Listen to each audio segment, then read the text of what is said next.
उर्दू के खूबसूरत शायर मोहतरम सागर सिद्दीकी की एक खूबसूरत गज़ल आप तमाम दोस्तों के नाम।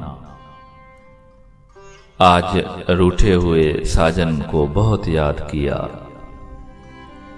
आज रूठे हुए साजन को बहुत याद किया, अपने उजड़े हुए गुलशन को बहुत याद किया।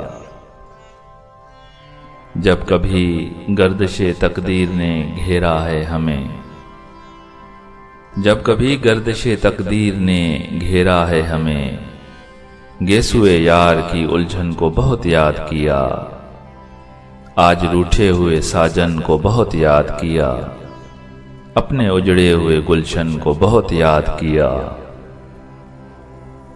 शमा की जोत पे जलते हुए परवानों ने, शमा की जोत पे जलते हुए परवानों ने एक तेरे शोलाए दामन को बहुत याद किया, अपने उजड़े हुए गुलशन को बहुत याद किया। आज रूठे हुए साजन को बहुत याद किया।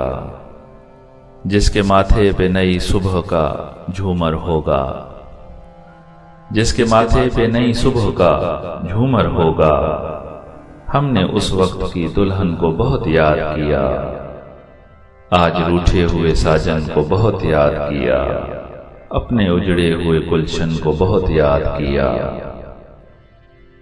आज टूटे हुए सपनों की बहुत याद आई, आज टूटे हुए सपनों की बहुत याद आई। आज बीते हुए सावन को बहुत याद किया, अपने उजड़े हुए गुलशन को बहुत याद किया। आज रूठे हुए साजन को बहुत याद किया। हम सरे दूर भी मायूस तजल्ली ही रहे, इस तरह यार की चिलमन को बहुत याद किया, अपने उजड़े हुए गुलशन को बहुत याद किया। आज रूठे हुए साजन को बहुत याद किया। मुतमईन हो ही गए दामो कफस में सागर, हम असीरों ने नशे मन को बहुत याद किया। आज रूठे हुए साजन को बहुत याद किया, अपने उजड़े हुए गुलशन को बहुत याद किया।